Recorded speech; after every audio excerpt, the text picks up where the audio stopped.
Welcome to Legal Listening, where audio obiter is our thing. We're Carly and Zach, and we're so glad you're here with us today. Hey, just dropping in to say we're now on Patreon. If you want to support the project, head on over to patreon.com/legallistening, where you can unlock some fun bonus content with me, Zach, and some special guests. Thanks so much for all your support. So today on the pod, we're bringing some more Supreme Court of Canada criminal law with the Queen and Boudreault. So this case is brought to you by extra special guest reader Teodora Pasca, who both recorded the decision and did an excellent little introduction about what the decision is about and why she finds the case interesting and all that sort of good stuff. So just very, very briefly, this one is about the victim's surcharges, which, what's the current state of that, Zach? I'm out of this loop. So it depends. Classic legal answer. It depends court and jurisdiction. I'm pretty sure this relates to your criminal code victim surcharge fines. I think your Provincial Offences Act victim surcharge fines, is, at least within Ontario, are still good law. But they are. Again, yeah, they are, right? Because you still they're still tied in. So this is your criminal code offenses and kind of like your federal level legislation versus your provincial one. Although, again, if I could speculate, who knows? Maybe that'll change soon. The way the common law develops, I don't know. I'm a first-year lawyer. There are people on Twitter who are much better predicting these kind of things, so you should give them a follow on Law Twitter, or at least just come hang out with us. Yeah, there you go. We're very fun. We also get mad at a lot of stuff. And so with that, we will leave it to Teodora, who put it much better than we just did. So we'll leave it to her and enjoy the Queen and Boudreault.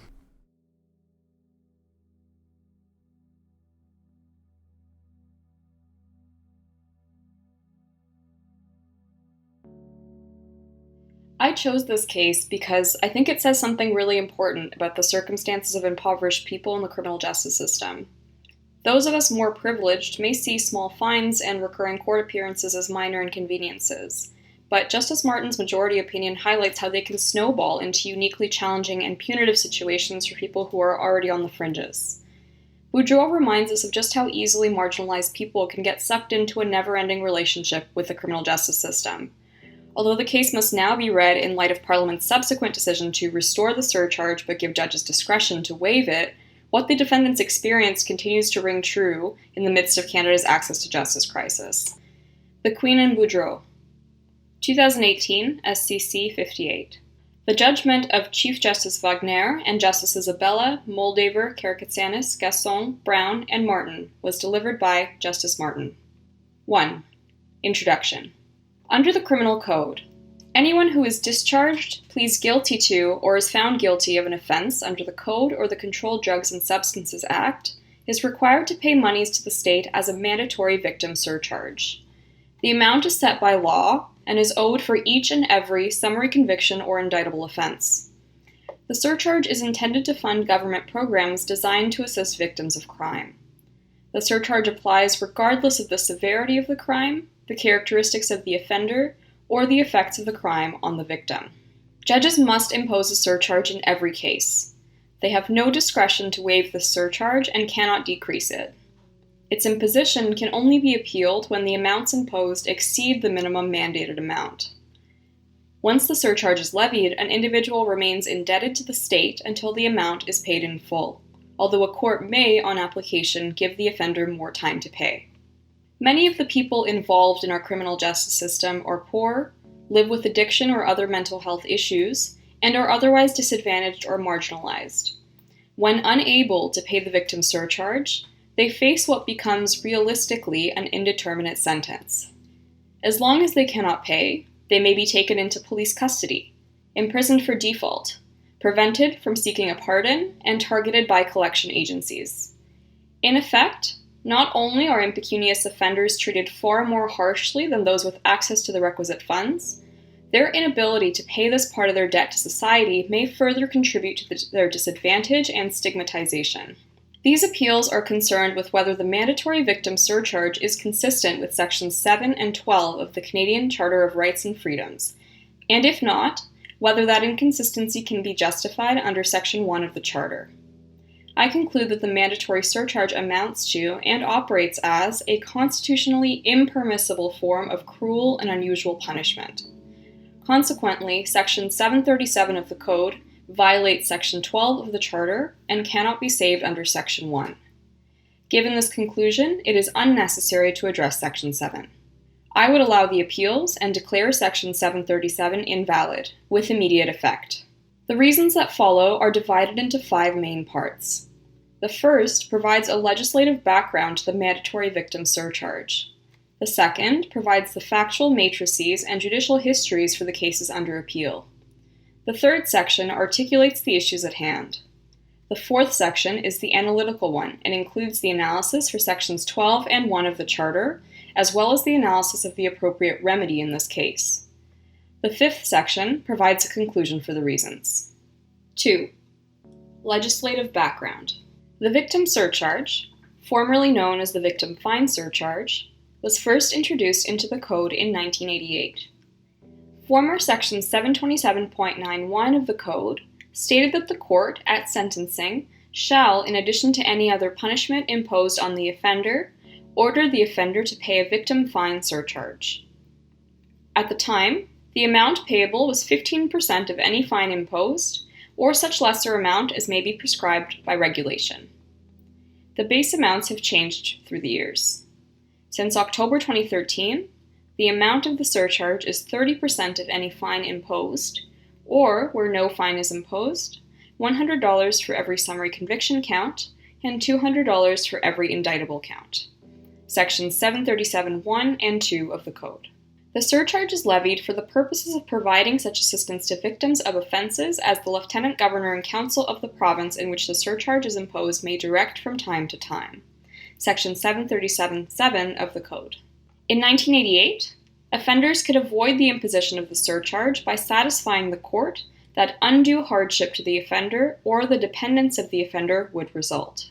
This undue hardship exception was maintained until October 2013, when amendments to the Code eliminated this judicial discretion. Under the current provisions, the sentencing judge retains discretion to increase the amount of the surcharge where appropriate, but not to decrease the amount or to waive the surcharge for any reason. Section 737(3) of the Code. Subsection 737(9) incorporates most of the enforcement mechanisms for other types of fines set out under Sections 734 to 734.8. These include the imposition of a deemed period of imprisonment to be calculated in accordance with the specified formula, Sections 734(4) and 5. They also include suspending the debtor's licenses and permits and committing the offender for non-payment without reasonable excuse, Sections 734.5 and .7. Section 737(9) also adopts Section 736, which allows provinces to establish fine option programs to allow some offenders to do compensatory work in lieu of paying their fines. The imposition of the surcharge cannot be appealed, unless the sentencing judge ordered the payment of more than the statutory minimum. Sections 687(1) and 8221 of the Code. 3. Facts and judicial history. In these appeals, 7 individuals appeal the rulings from 4 different applications to challenge the constitutionality of Section 737 of the Code. Alex Boudreault's application was heard in Quebec. He challenged the provision under Section 12 of the Charter. The other 6 appellants brought their applications in Ontario. Edward Tinker, Kelly Judge, Michael Bondoc, and Wesley James Mead, heard together, challenged the provision under Sections 7 and 12. Garrett Eckstein and Daniel Larocque, in separate applications, challenged the provision under Section 12. While they had mixed results before their sentencing judges, the respective courts of appeal rejected the appellants' constitutional challenges. In what follows, I will set out the facts and decisions below for each of these 4 cases before turning to the legal analysis that applies to all of them. A. Quebec. Court of Quebec. Alex Boudreault. Alex Boudreault was 21 years old at the date of sentencing. He had no high school education, having quit school at age 15. He had never held a steady job, and he had had no income for almost 2 years. The most serious crimes for which he was sentenced were committed at a time when he was homeless, unemployed, and addicted to marijuana. Mr. Boudreault pleaded guilty on September 23, 2013, to 4 summary charges of breach of probation.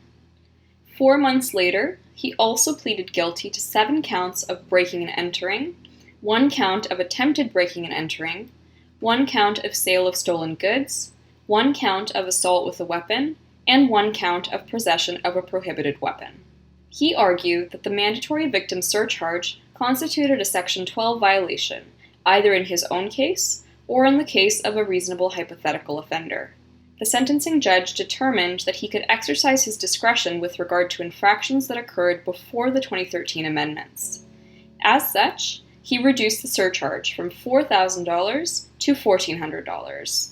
Being of the opinion that the $1,400 did not constitute cruel and unusual punishment, he dismissed Mr. Boudreaux's arguments and imposed the surcharge. Quebec Court of Appeal. Justices Mainville and Schrager dismissed the appeal, but for separate reasons. Justice Mainville opined that the various provisions that give impecunious offenders time to pay and that limit the state's collection options leave the surcharge in compliance with Section 12. Justice Schrager, concurring, found that the jurisprudence of this court led to the conclusion that Section 12's high bar could not apply to a non-carceral sentence. Chief Justice Duval-Hessler would have allowed the appeal and struck down Section 737 for non-compliance with Section 12 of the Charter.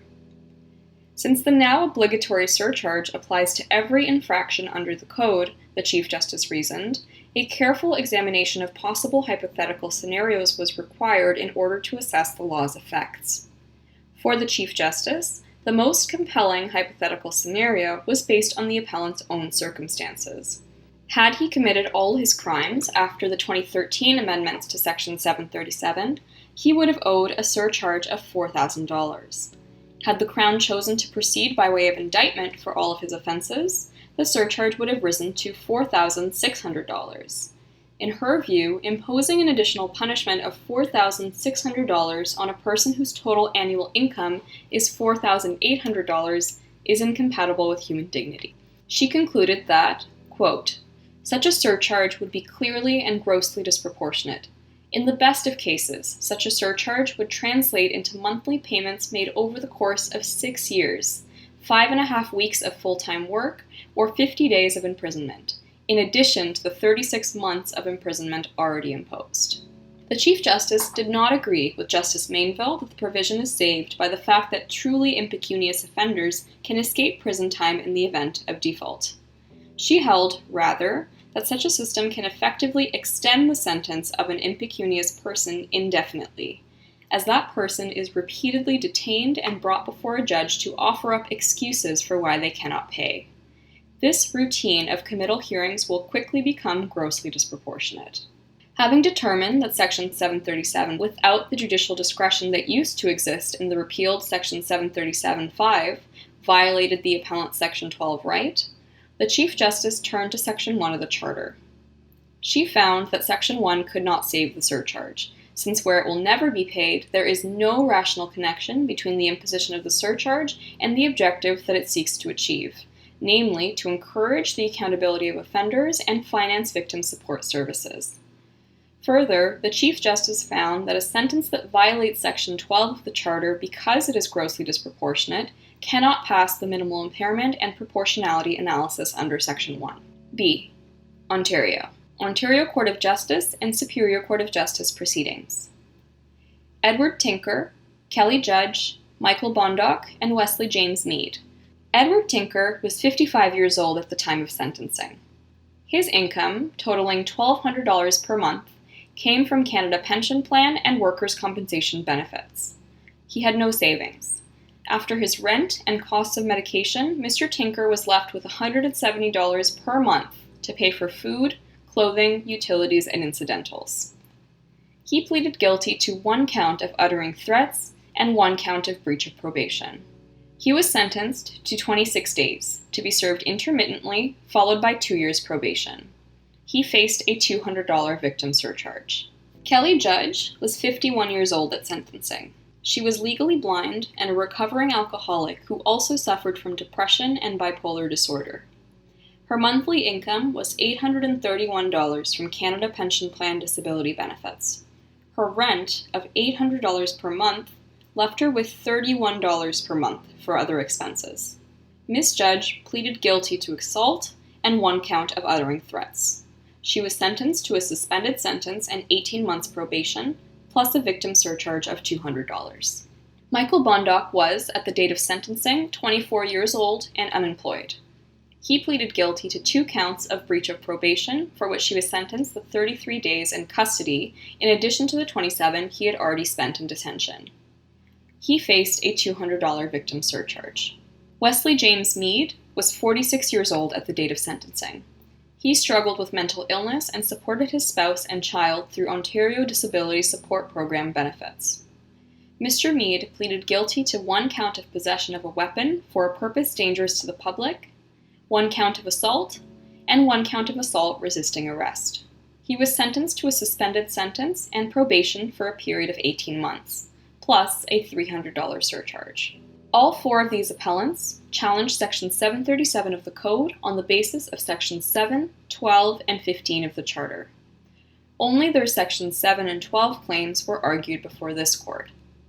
Justice Benninger for the Ontario Court of Justice found that the mandatory victim surcharge infringed Section 7 by arbitrarily and disproportionately violating the offender's security of the person. This violation was not saved by Section 1. That holding was overturned on appeal to the Superior Court per Justice Glass, who determined that neither Section 7 nor Section 12 were violated by the surcharge. Garrett Eckstein. Garrett Eckstein was 19 years old and unemployed at the time of sentencing. He pleaded guilty to the offenses of robbery, conspiracy to commit robbery, and breach of probation. The Crown proceeded by indictment on all charges. Consequently, in addition to a sentence of 8 months incarceration and 18 months probation, the sentencing judge was obliged to impose a $600 mandatory surcharge. Mr. Eckstein argued that if not in his own case, the victim surcharge violates the Section 12 right of a reasonable hypothetical offender like the one in the Queen and Michael, 2014 ONCJ 360.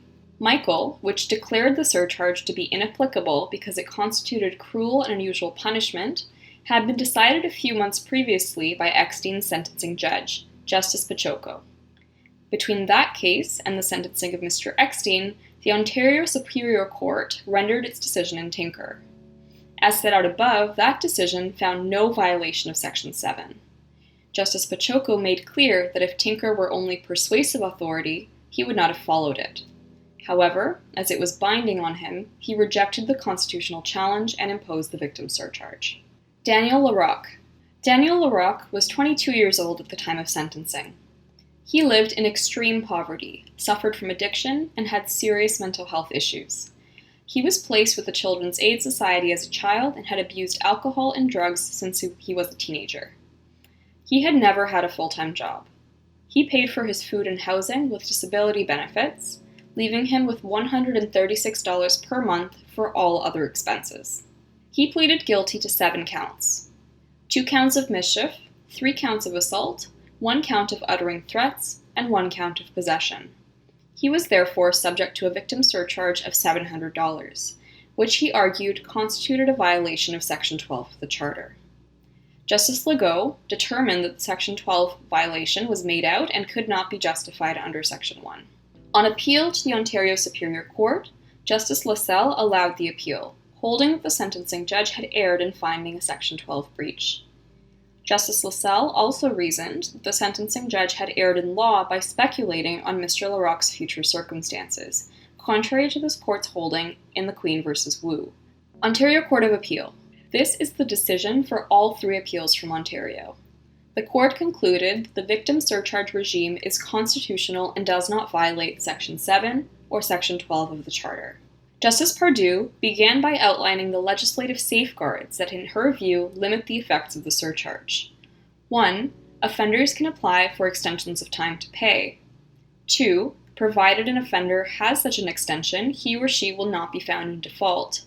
And 3. According to Section 734.7 of the Code, even in the event of default, an offender who lacks the means to pay cannot be sentenced to jail at a committal hearing.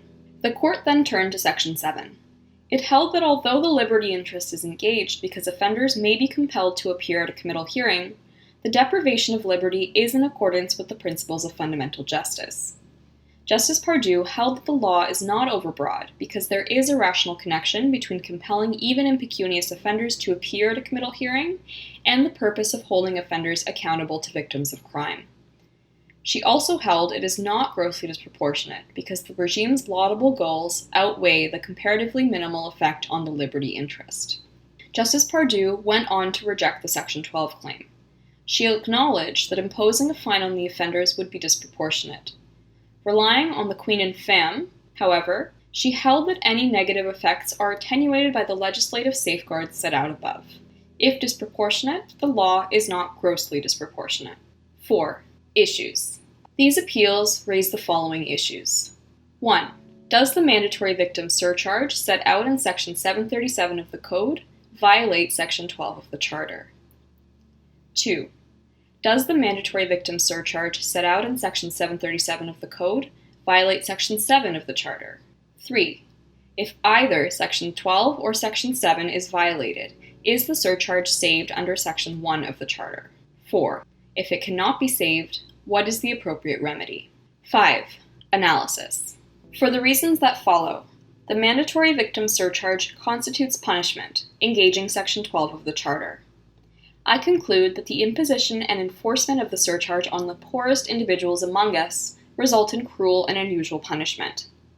Consequently, Section 737 of the Code violates Section 12 and cannot be saved under Section 1. Given this holding, I do not need to consider whether Section 7 is infringed. A. Section 12. Section 12 is engaged. The victim surcharge is punishment. The respondents do not dispute that Section 12 is engaged. They acknowledge that if the victim surcharge is not punishment, it is at least a form of treatment. Nonetheless, in my view, it is worth clarifying that the victim surcharge constitutes punishment. The meaning of punishment has been explored in some detail in this court's jurisprudence on Sections 11H and I of the Charter. See, for example, the Queen and Wigglesworth, the Queen and Rogers, Canada versus Whaling, the Queen and KRJ. The appellants and certain interveners argue forcefully that the test from this jurisprudence should also apply in the Section 12 context. I agree that punishments should be defined consistently across Sections 11 and 12 of the Charter. The most recent articulation of the test for punishment requires the claimant to show that the state action, 1, is a consequence of conviction that forms part of the arsenal of sanctions to which an accused may be liable in respect of a particular offense, and either 2, is imposed in furtherance of the purpose and principles of sentencing, or 3, has a significant impact on an offender's liberty or security interests. KRJ at para 41. This test is clearly met in this case. The surcharge flows directly and automatically from conviction. A consequence that Parliament itself describes as punishment will form part of the arsenal of sanctions. Here, Section 737(1) itself sets out that the victim surcharge must apply in addition to any other punishment imposed on the offender.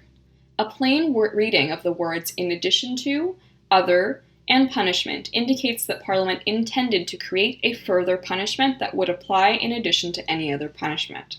Not only does Section 737(9) generally equate the terms fine and surcharge, the victim surcharge functions in substance like a fine, a paradigmatic form of punitive sanction. Wigglesworth at page 561. It is difficult to understand how a fine could be an established punishment, but a 30% mandatory addition to any fine could be something else. Section 716 of the Code defines a fine as a pecuniary penalty or other sum of money that does not include restitution. The victim surcharge is clearly a pecuniary penalty that is not restitution, even though the programs funded by the surcharge may indirectly benefit victims. The surcharge does not require the offender to pay a specific victim in proportion to damage caused. Rather, every offender must pay a set amount to the state. Its purpose is also to sanction offenders by depriving them of their funds. Regarding the other two branches of the test, by the respondent's own admission, the victim's surcharge is intended to further the purpose and principles of sentencing.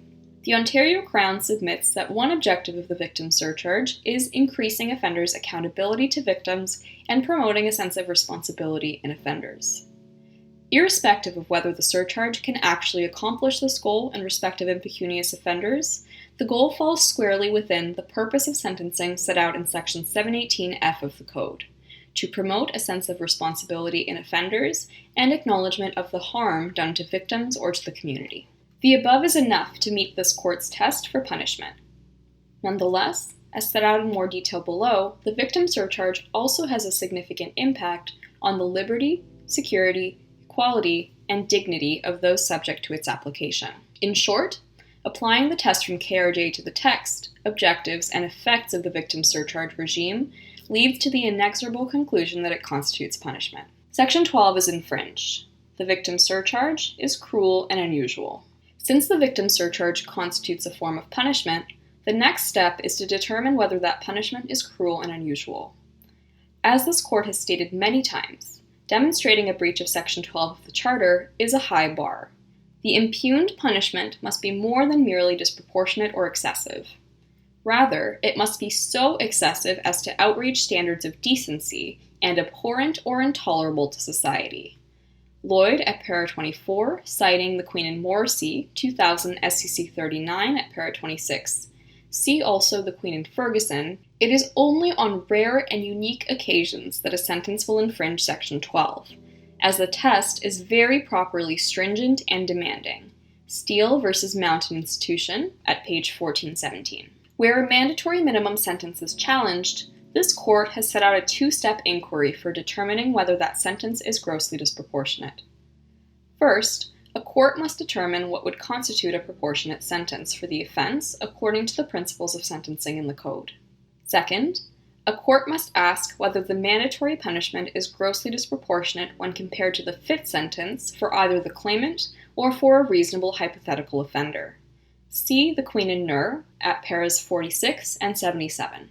The present appeals do not involve a typical mandatory minimum sentence for a specific offense. Rather, they concern the imposition of a universal punishment that is added without exception to all offenses, and for each and every offense to the other punishment imposed at sentencing.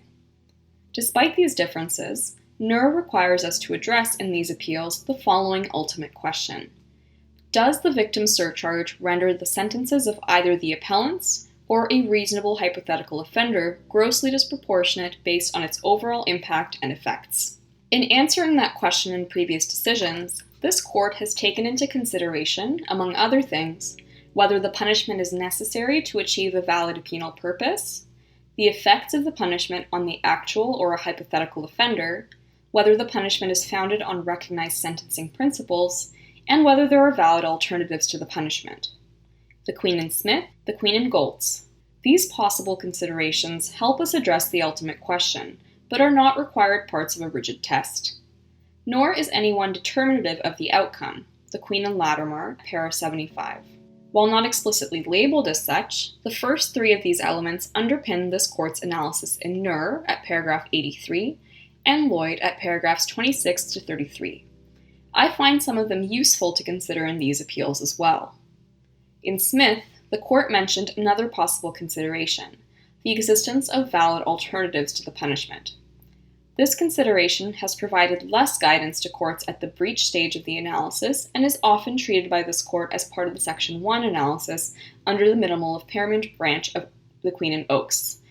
I propose to follow that trend below. Choosing a representative offender. This court's decision in Nur instructs that the analysis of gross disproportionality should first assess the individual or individuals before the court. If the sentence is not grossly disproportionate in their case, the court must then ask whether the effects on a reasonable hypothetical offender are grossly disproportionate, at paragraph 77. Of the four appeals, the appellants in Boudreault and Larocque argued that in their own particular circumstances, the effects of the victim surcharge are grossly disproportionate. As set out above, Mr. Boudreault lives in poverty. At the time of sentencing, he was homeless, unemployed, and addicted to marijuana. He has never had a steady income, and given that he did not complete high school, his earning potential is likely very low. He faced a surcharge of $1,400. Mr. Larocque has lived a life of considerable hardship.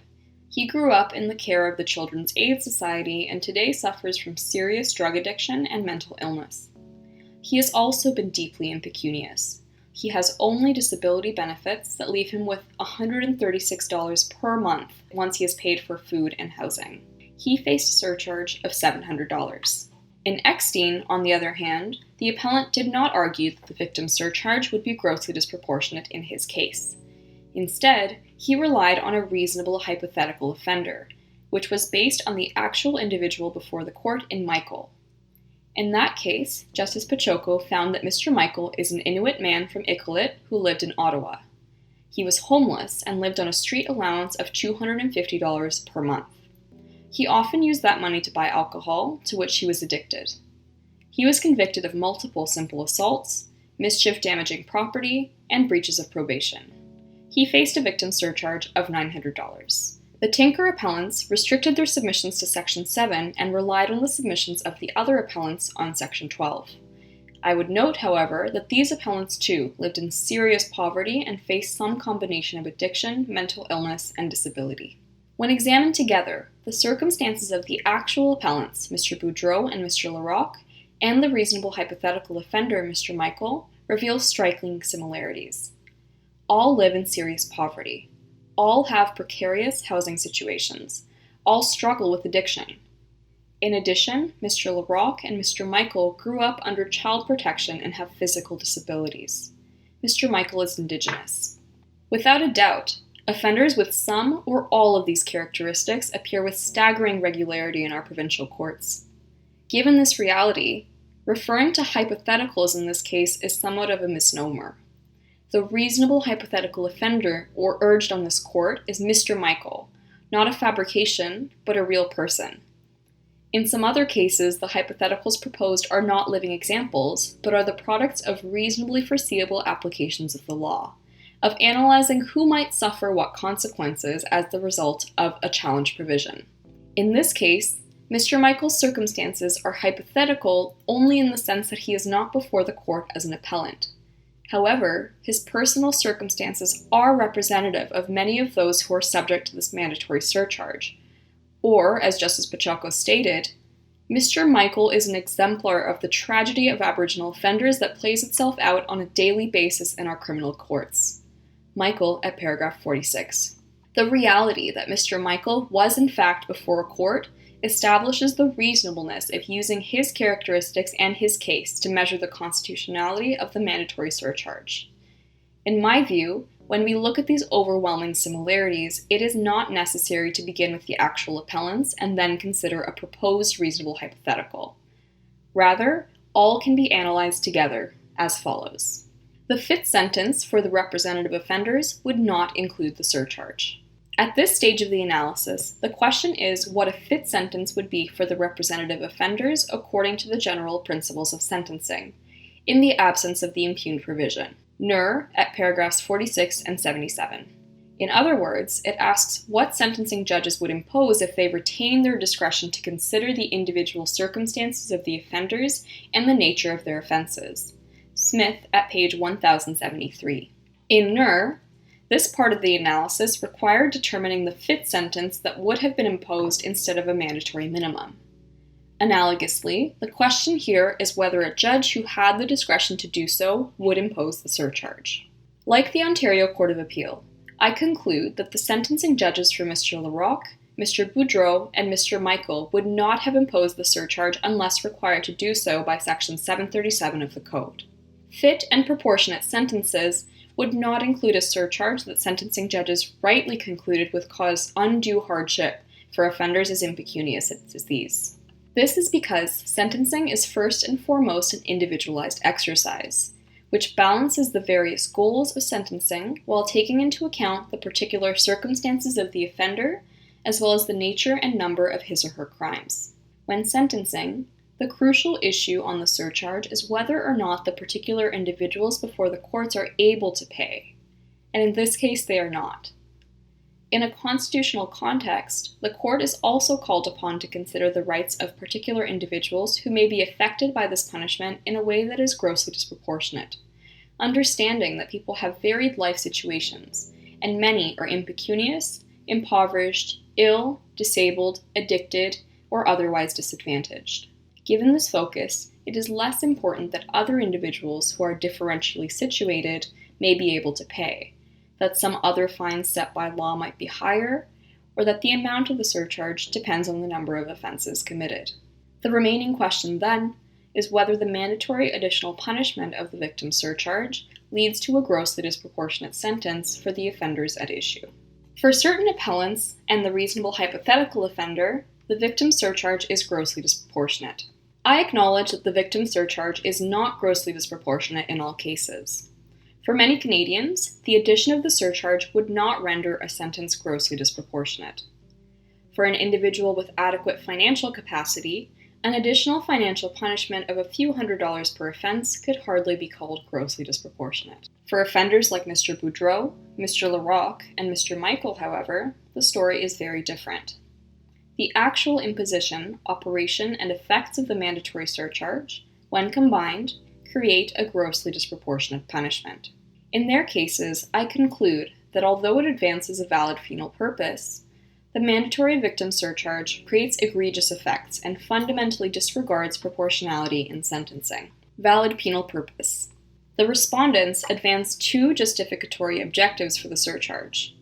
1. Raising funds for victim support services, and 2. Increasing offenders' accountability to both individual victims of crime and to the community generally. I accept that these are valid penal purposes. That the state provides support services to victims of crime is a laudable goal, and that offenders contribute funds to that goal is a defensible choice. Indeed, instilling a sense of accountability in offenders and encouraging acknowledgement of harm done to victims or the community are among the objectives of sentencing set out in Section 718 of the Code. However, in the case of offenders like Mr. Boudreault, Mr. Larocque, and Mr. Michael, these objectives are not likely to be realized. Regarding the first objective, no funds can be raised from individuals who have none to spare. Furthermore, as I will elaborate below in my description of the effects of the surcharge, the enforcement of the surcharge against impecunious or impoverished offenders places a significant burden not only on these individuals, but on our courts and penal institutions as well. These measures are likely to cost the government much more than it could ever recoup from this group of offenders, and to add to the strain of an already overburdened criminal justice system.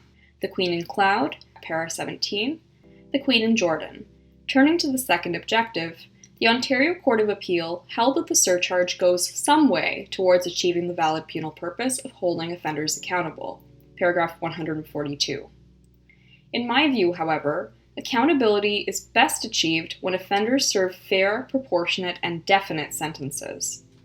As will be discussed in more detail below, the victim surcharge forces people to endure the possibility of an indeterminate sanction. Imposing a sentence that sets an offender up for failure and prevents them from paying their full debt to society is hardly a means to ensure accountability. Effects. The surcharge regime causes 4 interrelated harms to offenders like Mr. Larocque, Mr. Boudreault, and Mr. Michael. These are 1. The disproportionate financial consequences suffered by the indigent. 2. The threat of detention and/or imprisonment. 3. The threat of provincial collections efforts. And 4. The enforcement of de facto indefinite criminal sanctions. 1. Disproportionate financial consequences. First, judges imposing the victim surcharge can exercise no discretion in the event that the offender is unable to pay. This creates deeply disproportionate effects for those who are the most impoverished among us. Take Mr. Michael as an example. He had a monthly income of $250, and in addition to his sentence, faced a surcharge of $900. While a $900 debt may sound relatively modest to some, it is a crushing sum for someone like Mr. Michael, representing, as it does, nearly 4 months of his income. The effects of the same surcharge will be experienced differently by those who are differently situated. A full understanding of the adverse effects of the surcharge is fostered by asking what the equivalent levy of 4 months' salary would be for others in Canada. Looking purely at income, without regard to overall financial status, For someone earning the median income in Canada at 2015 levels, $70,336, an equivalent fine calibrated to that income would be more than $23,000. For those earning more than the national median income, the equivalent fine could be several times greater. While these fines are exorbitant, they could still leave these higher earners with the likely ability to pay for the basic necessities of life. The same cannot be said of the representative appellants whose basic living costs are closer to or exceed their income.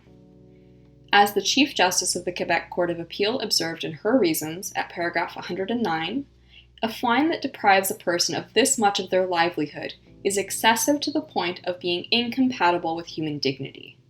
Indeed, it can only be described as grossly disproportionate. Moreover, these severe punishments will be shouldered by offenders like Mr. Boudreault, Mr. Larocque, and Mr. Michael, regardless of the extent of their moral culpability. Not infrequently, criminal acts are not committed by dangerous offenders, but rather by desperate, addicted, and marginalized individuals. See, for example, Michael at para 46. The surcharge must be imposed even if an offender's moral culpability was so low that the sentencing judge decided that they ought to be absolutely or conditionally discharged. Section 737(1) of the Code. The surcharge is also imposed in cases where the offenses are committed against the administration of justice, crimes that some would consider victimless, such as breaches of probation or being illegally at large. That such a severe financial punishment could be imposed in such cases only deepens the depth and degree of disproportion. 2. Threat of imprisonment or detention. Second, the surcharge is more than a debt owed to the state. As far as impecunious offenders not being incarcerated for non-payment, I recognize that Section 734.71b prohibits the issuance of a committal warrant where the offender has a reasonable excuse. Pursuant to this court's decision in Wu, inability to pay constitutes a reasonable excuse. However, offenders who are poor, homeless, and addicted will live with the threat of incarceration, and it is reasonably likely that they will spend at least some time in detention as a result of the surcharge. The threat of prison for non-payment of the surcharge is made black and white for offenders when they are sentenced. In Ontario, when the surcharge is imposed, offenders receive a form created by the province entitled Fine Order/Victim Surcharge. The form sets out the amount owing and the modalities of payment. Almost half of the front of the form is dedicated to threatening the offender with imprisonment if he or she fails to pay the amount. The form includes space for the court to calculate the amount of time to be served in default. Beyond the threat of prison, it is reasonably likely that these offenders will be detained for at least a short time if they default on the surcharge. In the event of default, the court must hold a committal hearing. A police officer may arrest and detain an offender if the officer is convinced that this is necessary in order to ensure his attendance at the hearing. Sections 495 and 734.73 of the Code. Since the risk of non-attendance may be higher for individuals who live on the street and or who suffer from serious addiction, many of whom have multiple prior convictions for non-attendance at court, there is a reasonable likelihood that they will be detained pending their committal hearings. Detention is also more likely where people have prior convictions for non-attendance at court. People who are poor, have unstable housing and or transportation issues, and suffer from addictions or other disabilities face difficulties attending court and often have accumulated numerous such prior convictions. Eventually proving a person has a reasonable excuse at the conclusion of the committal hearing, however, does nothing to prevent individuals from being detained in advance of that hearing. Once at those hearings, it may be difficult for judges to draw the line between an inability to pay and a refusal to pay. We need only look at the decisions below in these appeals to understand that judges will address this issue differently. While some judges focused more on the appellant's overall circumstances, one judge held that where an offender does not set aside money, the individual becomes the author of their own misfortune when they come to the end of the period given to pay the surcharge. Tinker, Ontario Superior Court of Justice, at paragraph 41. Given the inability to predict whether a particular person can prove a reasonable excuse, it is not correct, in my view, to argue that impoverished offenders do not live under at least a threat of imprisonment. While the stress caused by the threat of jail may not on its own create gross disproportionality, I reject the respondent's contention that the stress caused by the surcharge is the same as that caused by any other debt. Most debts do not raise even the possibility of jail. This one does, in two separate and compounding ways: detention before committal hearings and imprisonment if found in default. The stress that this might cause contributes to the disproportionality of the surcharge. In addition to pointing out that the scheme does not allow truly impecunious offenders to be imprisoned on default, the respondents make two counterarguments in relation to potential imprisonment. First, they argue that where an offender is unable to pay, they can avoid imprisonment by working off the fine through participation in a fine option program. The obvious problem with that purported solution is that fine option programs are not available in all provinces. Notably, there is no fine option program in Ontario, so none of the appellants from Ontario had this possibility. More to the point, however, even in jurisdictions where a fine option program is available, it is not a realistic option for all offenders, whether due to serious mental illness, disability, or age. The respondents also argue that the threat of incarceration is significantly mitigated because offenders can apply for an extension in the time to pay, Section 734.3, and the scheme does not allow truly impecunious offenders to be imprisoned even in the event of default. This possibility, however, offers impecunious offenders little, if any, relief.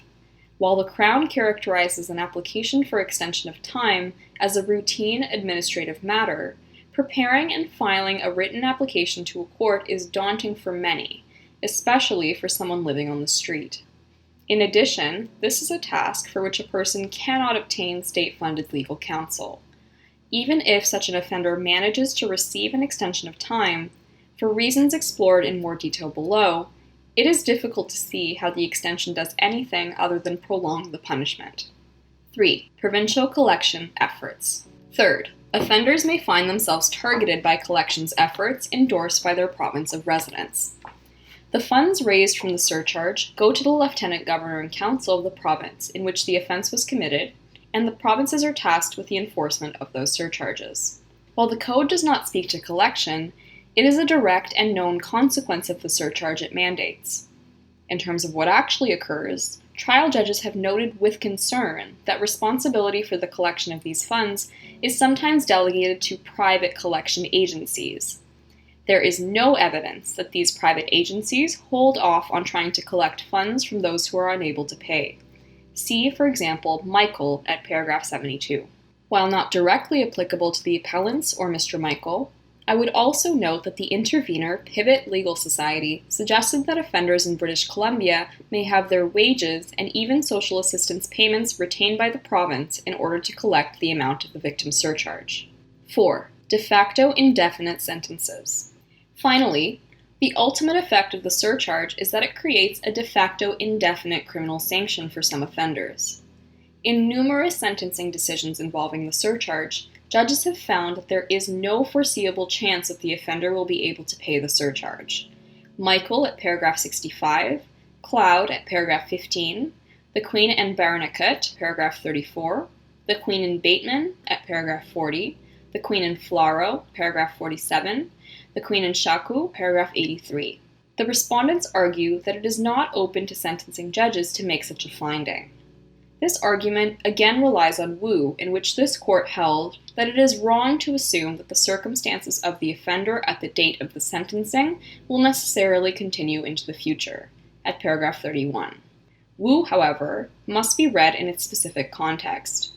Most importantly, it did not involve a charter challenge. Where a violation of the charter is alleged, finders of fact are required in the course of the constitutional inquiry to determine the foreseeable effects of the law on affected individuals. The object of the constitutional inquiry is the validity of the impugned law, while the object of the sentencing inquiry is cardinal proportionality within the bounds of parliamentary intent. Accordingly, Wu does not stand for the proposition that the possibility of extensions of time to pay will automatically immunize any mandatory fine from constitutional challenge, or that an offender's ability to pay the surcharge cannot form part of an assessment of whether there has been a breach of the offender's rights. Given that the debt endures until paid, the inquiry into the constitutional validity of the surcharge may include an assessment of whether payment can or will likely be possible in the future. In my view, in the specific circumstances of some offenders, the inference that the offender will not be able to pay the surcharge may be the only reasonable one. Some offenders are grappling with severe addiction and mental illness. While the hope is always that these individuals will undertake successful treatment for these issues, the experience is often that such treatment does not occur or is not immediately successful. Other offenders have a permanent disability or are of such an age that the prospect of a significant increase in income is unrealistic. For all of these offenders, the effect of the victim surcharge is that they must live with a criminal sanction that they are unable to acquit for the foreseeable future, if ever. These offenders face repeated appearances before a court to explain their inability to pay the surcharge, even if that inability is rooted in mental illness or physical disability. This ritual, which will continue indefinitely, operates less like debt collection and more like public shaming. On a related point, an offender will not be able to seek a record suspension until such time as 1, the surcharge has been paid in full or jail time for default has been served, and 2, the necessary record suspension fee is paid. Requiring both payments before a record suspension is even available adds to the gross disproportionality imposed on impecunious offenders. Nor does the possibility of applying for a conditional pardon under Section 748 or a remission order under Section 748.1, which have strict conditions and are discretionary, alter the real-life impacts of the surcharge. The inability of offenders to repay their full debt to society and to apply for reintegration and forgiveness strikes at the very foundations of our criminal justice system. Sentencing in a free and democratic society is based on the idea that offenders will face a proportionate sentence given their personal circumstances and the severity of the crime. Criminal sanctions are meant to end. The Queen and Demers, paras 53 and 55. Indeterminate sentences are reserved for the most dangerous offenders. Imposing them in addition to an otherwise short-term sentence flouts these fundamental principles and is grossly disproportionate. Recognized sentencing principles. I acknowledge the link between the objectives of the victim surcharge regime and the objective of promoting responsibility in offenders set out in Section 718F of the Code. While this objective may be relevant, it does not sanitize the sentence against gross disproportionality. Nur at paragraph 45. The problem with the victim surcharge regime is that it elevates this one objective above all other sentencing principles. Most obviously, it ignores the fundamental principle of proportionality set out in Section 718.1 of the Code. Relatedly, it does not allow sentencing judges to consider mitigating factors or to look to the appropriate sentences received by other offenders in similar circumstances. See Michael at par 91. Moreover, it utterly ignores the objective of rehabilitation, Section 718D of the Code. Rehabilitation must be designed with the specific offender in mind, and is best advanced by appropriate treatment and/or punishment aimed at reintegration and future success. In my view, an insurmountable criminal sanction does little or nothing to foster this objective.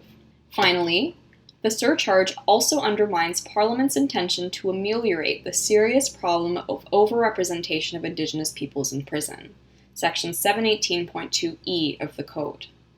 This court has recognized the need to adapt criminal sentencing, given the tragic history of the treatment of Aboriginal peoples within the Canadian criminal justice system. The Queen and Gladue, paragraph 34.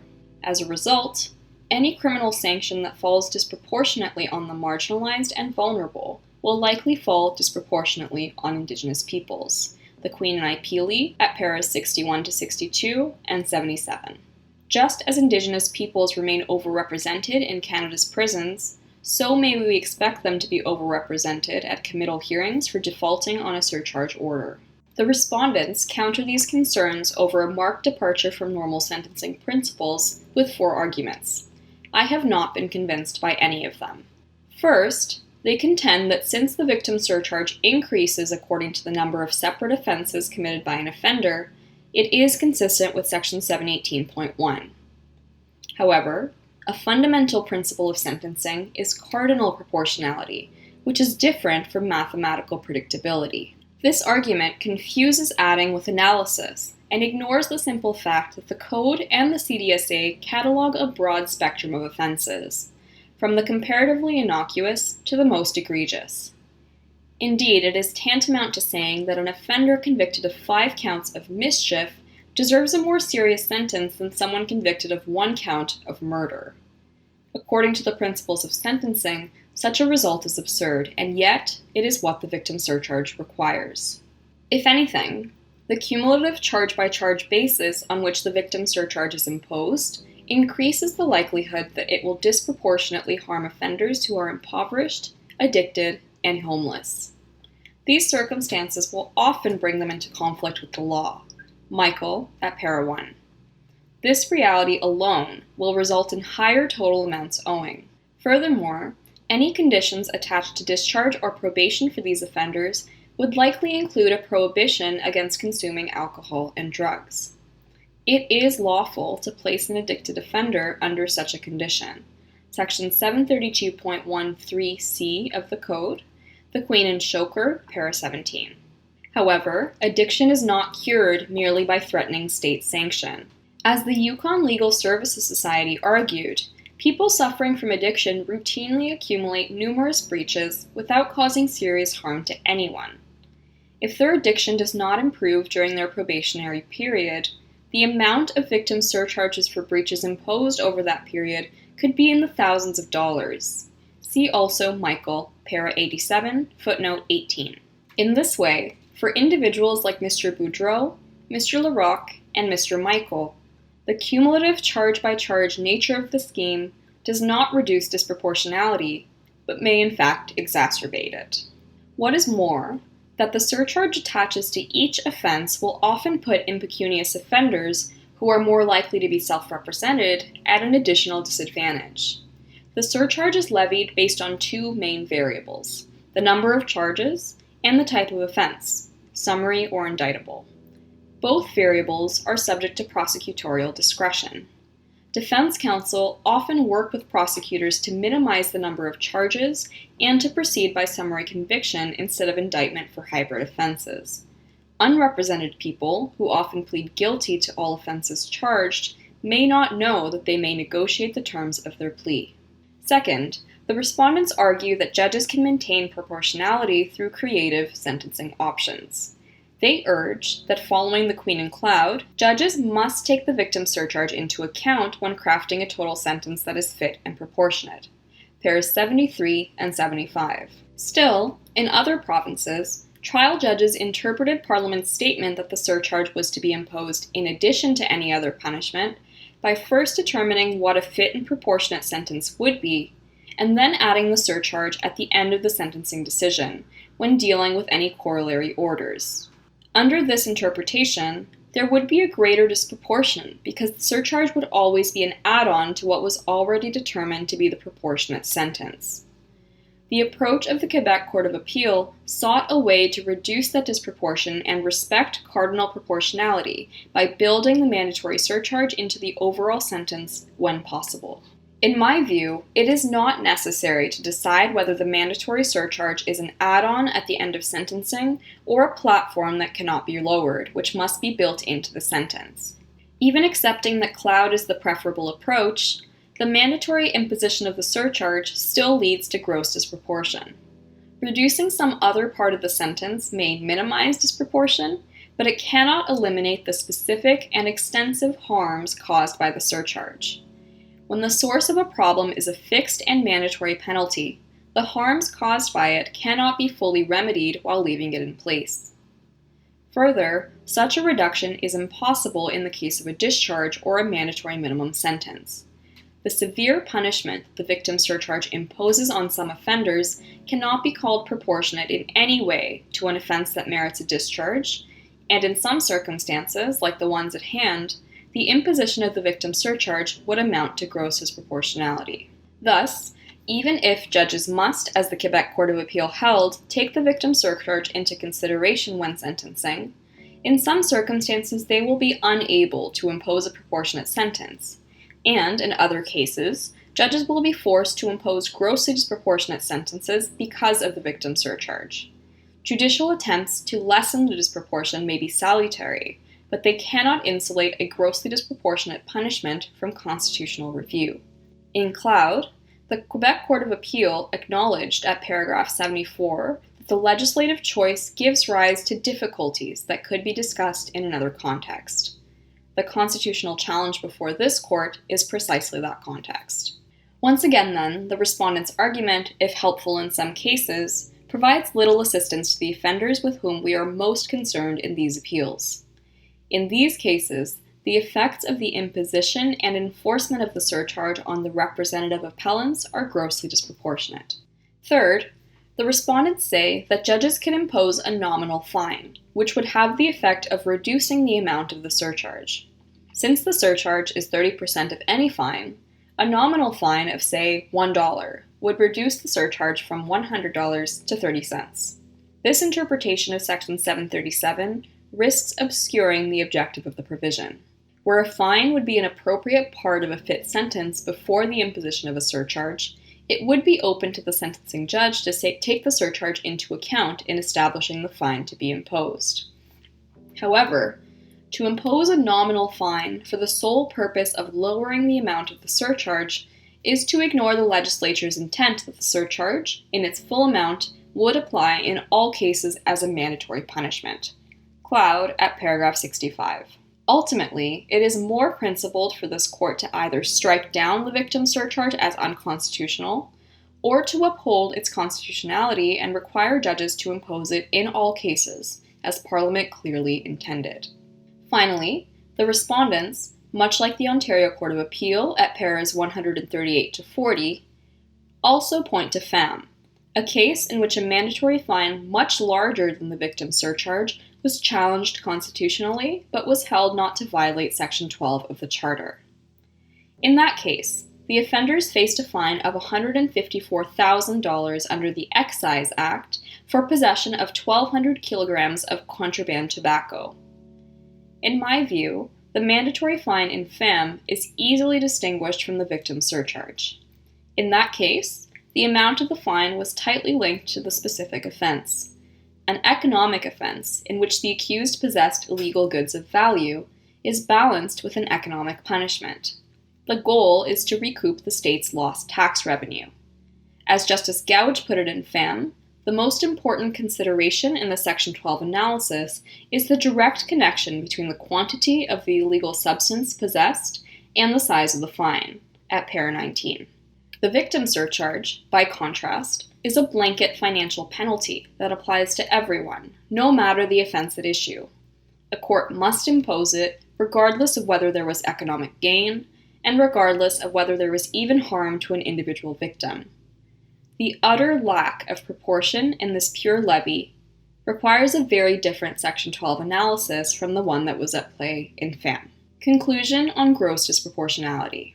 I conclude that the victim surcharge scheme, although intended to achieve a valid penal purpose, violates Section 12 in the case of offenders like Mr. Boudreault, Mr. Larocque, and Mr. Michael. It leaves sentencing judges with no choice. They must impose the surcharge in every case. They cannot consider the most marginalized offender's inability to pay, the likelihood that they will face a repeated deprivation of liberty for committal hearings, or the indefinite nature of the punishment. They cannot apply the fundamental principles of sentencing, seek to foster rehabilitation in appropriate cases, or adjust the sentence for Indigenous offenders. To return to the ultimate question in these appeals, the impact and effects of the surcharge, taken together, create circumstances that are grossly disproportionate, outrage the standards of decency, and are both abhorrent and intolerable. Put differently, they are cruel and unusual, and therefore violate Section 12. B. Section 7.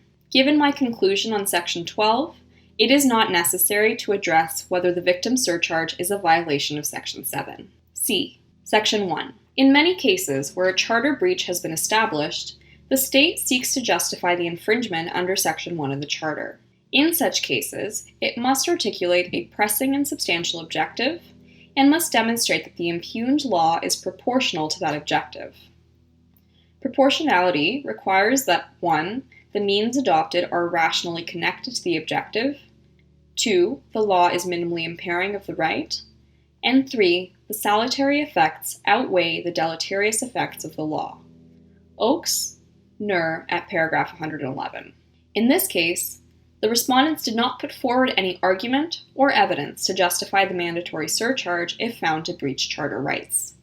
It is therefore unnecessary and unwise to engage in a Section 1 analysis, especially considering that only in exceedingly rare cases can a Section 12 infringement be justified under Section 1. Nur at paragraph 111. Indeed, it seems clear that the mandatory surcharge is not minimally impairing of the Section 12 right because Parliament had open to it multiple valid alternatives to achieve its aims, most obviously by granting judges residual discretion to waive the surcharge in some cases. Consequently, the mandatory surcharge is not justified under Section 1. D. Remedy. Invalid with immediate effect. I would declare Section 737 to be of no force and effect immediately, pursuant to Section 52(1) of the Constitution Act, 1982.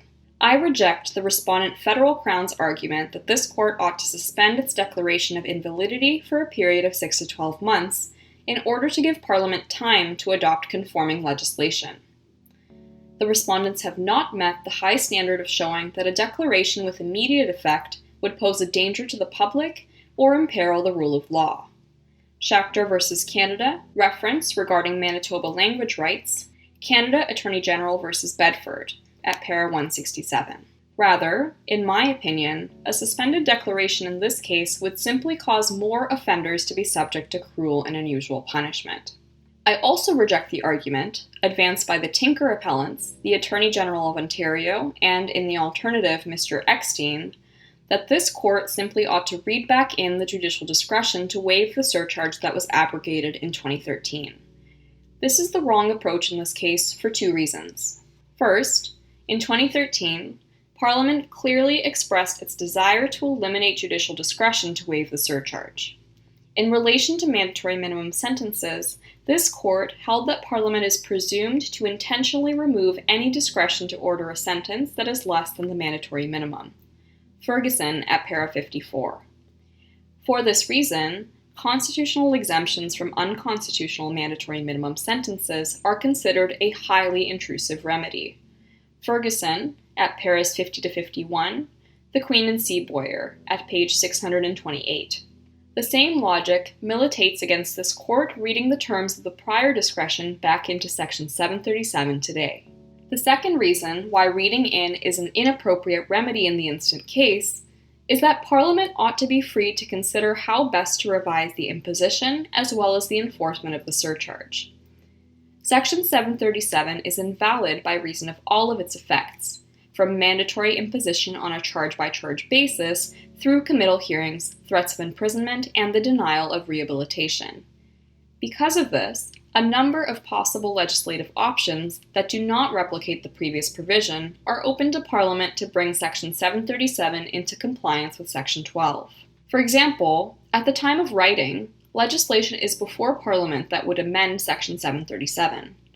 Without commenting on the constitutional validity of those proposed amendments, I note that the government has proposed restoring judicial discretion to waive the imposition of the surcharge, but on terms different than those of the former Section 737(5). Parliament chose another route, and will likely assess whether further revisions are necessary in light of this decision. Remedial options for offenders no longer in the system. For the appellants before this court, the above declaration will invalidate the surcharge from the date of the 2013 amendments. Canada Attorney General v. Hipslop, para 82. For other individuals who are still within the judicial system, an appeal from their sentence on constitutional grounds may lie. These individuals include those who challenge the constitutionality of the surcharge at sentencing and whose appeals are pending, whose rights of appeal have not yet elapsed, or who may be granted an extension of time to appeal based on the criteria that normally apply in such cases. The Queen and Thomas, at page 716. However, My conclusion on the invalidity of Section 737 is of little help to individuals already subject to surcharge amounts that they cannot pay and are attached to sentences that they can no longer challenge. In Thomas, this court concluded that a person with no remaining recourse to challenge a conviction cannot reopen their file if the applicable offense provisions are later declared unconstitutional. The reason for that ruling is that in general, declarations of invalidity have only prospective effects with regard to non-parties. Schechter at page 720. Moreover, as a general rule, court orders are protected from challenge by the doctrine of res judicata, one of the pillars of the rule of law in Canadian society, even when the legislation on which they are based is later invalidated. Reference regarding Manitoba language rights at page 757, the Queen and Sarson at paragraph 26. However, the rule of law will also not suffer the continued infliction of cruel and unusual punishment that cannot be justified in a free and democratic society. The mandatory victim surcharge violates Section 12 when it is imposed and when it is enforced. Each time a convicted person shows up to court or is arrested and brought to court to provide an update on their financial status, the presiding judge is, in effect, confirming the operation of the victim surcharge. That confirmation is contrary to the court's finding in this case. Similarly, each appearance sets in motion an additional period of uncertainty, which is, again, contrary to the court's finding in this case. At each appearance, the presiding court is put in the position of having to affirm the very elements of the law that render it cruel and unusual punishment.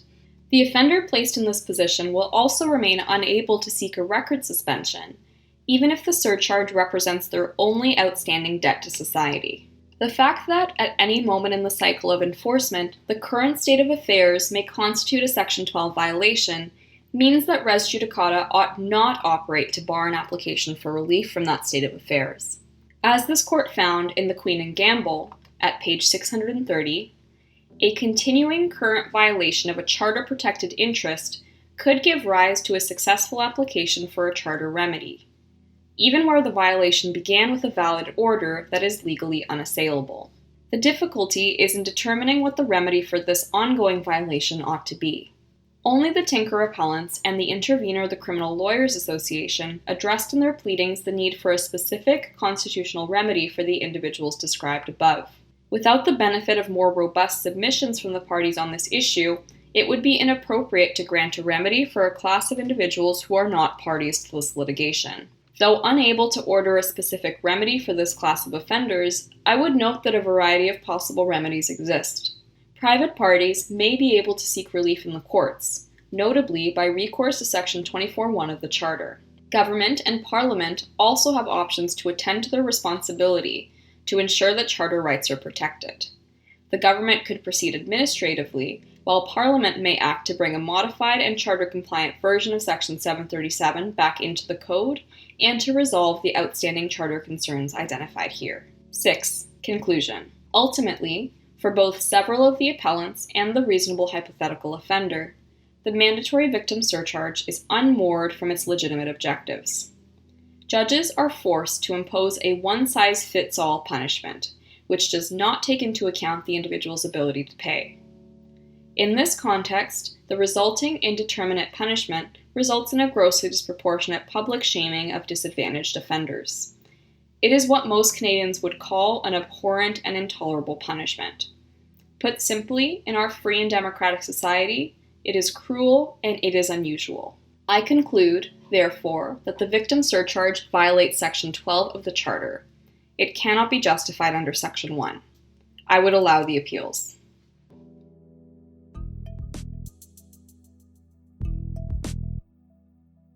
Thanks for the listen, friend. I hope you're able to enjoy that case and learn something new from it. Legal Listening is founded by Zach Battiston and Carly Lyons. It is hosted by Zach Battiston, Carly Lyons, and you, our listeners. Executive produced by Zach Battiston, Carly Lyons, and Anthony Radomile. Audio engineering by Anthony Radomile. Graphic design by Julie Lundy. Check her out online at julielundyart.com. And music done by Matt Radomile at radandkel.com. At Legal Listening, we're always open to new ideas, suggestions, and of course, guest readers. Check us out on Twitter at Legal Listening or online at legallistening.com. Legal listening, where audio obiter is our thing. We'll catch you in the next case. Bye now.